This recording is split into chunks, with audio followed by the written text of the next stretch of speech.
Hey guys, it's Walt from Dirtfoot Racing. Today, the Moto 212 frame kit came from Go Power Sports. I also have the engine coming. That's supposed to be here tomorrow. But what I'm going to do this afternoon here is we're going to assemble the frame so it's a roller. And I'll kind of document that process as I go through it. Looks pretty straightforward, just basic assembly stuff. Nothing I ain't done before. But that is a seriously heavy frame. When I went to pick it up, it's like, man, this thing is heavy duty. So we're gonna put it together, and when the motor shows up, we'll get that hooked up, and we'll start riding it, testing it. Go Power Sports 212 Tolleson electric start 212 engine. Yeah, we're gonna put her together. Hey guys, I just noticed something here on this the head here of the frame.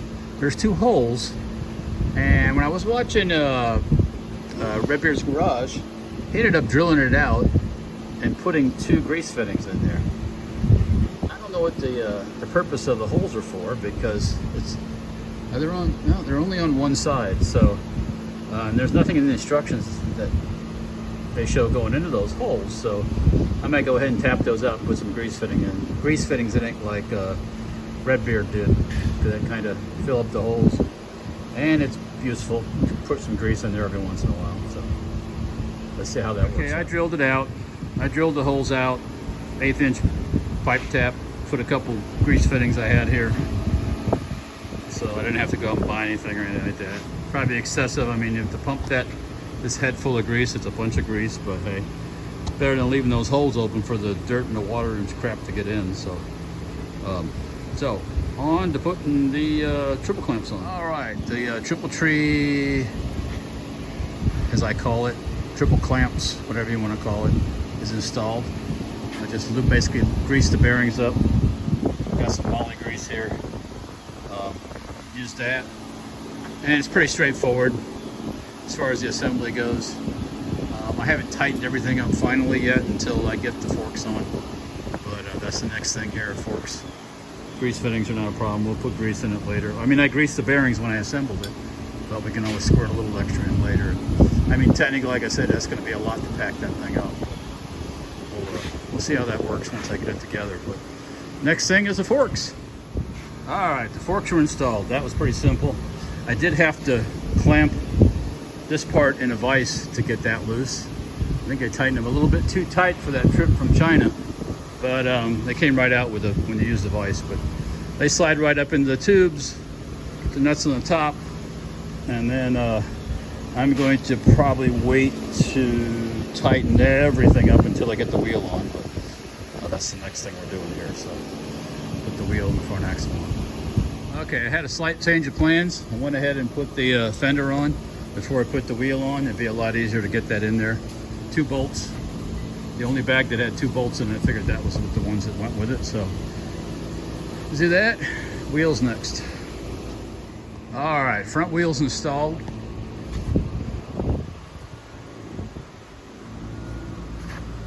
That wasn't too bad. Front fenders installed. That wasn't too bad. That was pretty straightforward. At the same time, the light gets mounted in the same holes. I didn't realize that until I put it on the first time. I had to take it off, but no worries. So yeah, so now what we're going to do is we're going to install the brake caliper and probably the handlebars, and then we're going to start working toward the back here. All right, here we go. We got the handlebars on. We got the front brake caliper on. That wasn't too bad. Handlebars, not too bad. You have to remember on the brake actuators up on the handlebars, to remove the little wedge they have to keep the pressure on it, and remove the wedge inside the caliper that keeps the caliper from collapsing all the way, and then it'll slide right on. If you try to do it with that little wedge wedged up in here, up in this area here, it won't release the pressure on this, and you can't take the wedge out of there. So take that out first, and then you can pull that right out, slide it on, put the bolts on, no problem. So now looks like while we're in this area here, I'm going to go ahead and put the foot pegs on, because it's close to where I'm at. Okay, foot pegs are installed. I have to give foot pegs an A. They're very positive, very very tight, no weeble wobble. So yeah, it takes a little bit of pressure to push the pin through and push that spring down and get the clip on the back, but got it, no problem. Let's go to the other side. All right, well, I got the back wheel on, got the rear caliper on. Wasn't too bad. Rear fender's on. Rear caliper just took a little bit of looking at the places where the hose goes for the thing and kind of tying it all off and everything, figuring that out. What I will say about these bikes, there's nothing wrong so much with the bike itself and the frame and all that if you buy a frame kit, but these instructions are made for a semi-assembled MB212. So if you get this thing and you aren't real handy with a wrench, I would find a friend who is, because not that it's impossible, but it's just it'd help a little bit more mechanical experience to get her together. But because the instructions are made for a semi-assembled one, and obviously this one was completely apart in all pieces, so it just takes a little more time, a little more effort, probably a little more mechanical knowledge than some people have, but not impossible by any means. So, and there's probably some videos. I don't know if Ghost Power Sports has a video on assembling these too, so it probably explains a little bit more of the process. I think it's a pretty good looking bike. I mean, I've seen a lot of them around. I never owned one of these with this particular frame. I've always liked the frame style and the way it sits. Our plan eventually is we're going to ride this thing, test it, let other people ride it and get their opinions. And I have a feeling I'm going to be chopping this guy off and building the swing arm and putting a monoshock on it. So that's just me.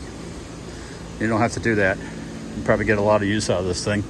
These are not my favorite tires, but we're gonna put some use on them before I swap them out with something else. But that's later when it evolves into the monoshock. A crazy one. I'm going to try to keep the lighting system on it and the 12-volt starter. I'm going to try to do that. We're not going to go maybe too crazy on this. Maybe eventually. It came with a front light. It doesn't have a rear tail light. It has a place to mount one back here, right back here. So a nice little LED light would be good back there. And then we'll see how this front arrangement works. But I have a feeling I get away with a smaller LED unit and put out more light. But we'll see once we try it, ride around at night a little bit. Got to put the seat on. Haven't done that yet. Oh, let's see here. That's probably the easiest thing. One of the easiest things to do. Well, maybe since I put I'll get an extension. I'll get it on there. So, motor engine comes tomorrow. That's the Tilson 212 electric start. We'll get that installed. Came with a 30 series driver and driven pulley. We'll try it. We'll start it with the red, probably switch to a yellow eventually. I'm going to leave the 30 series front driver on there to start with, to get some use out of that. I've got 2 or 3 of these sitting around brand new that haven't been used from swapping out to the Juggernaut style drivers. So, and we got more parts here. Got to assemble the throttle assembly and all that stuff, and the wiring and the rectifier, and we'll get her all. Oh yeah, foot pegs on there. Nice strong spring, nice spring back. Sticking my finger in here and turning these bearings, they feel a little rough, so I don't know how long they'll last. But we're gonna put it all together stock and see how it works, and report back. Give it a hell of a time riding it. So I think we'll get a good amount of use out of it before we got to swap those bearings out. Sorry about the air compressor, guys, but you know, it's in my shop, so there's a milling machine running, making some parts. So, but yeah, no, I'm excited about it. It's cool. I happen to have also another set of forks that are a little bit longer. I don't know how it's going to work out when I do the monoshock. Try to keep it that same profile. That's not a bad ride height right there, and I probably can do it without having to add anything to the forks. We'll see what happens. All right, guys, if you like this kind of stuff, like, share, subscribe, tell your friends, neighbors, all that good stuff. Get out, ride your mini bikes. And, you know, I've seen these people riding on the street, getting hit by cars and doing crazy stuff. Stay off the street. Come on. You know, I know you think you have a place on the street, but you have no place against the car. So you will die or be hurt real bad. So stay off the street. It's just making things rougher for the rest of us in the whole mini bike world. So take it easy, guys. Think happy thoughts, and we'll talk to you later when I get that engine.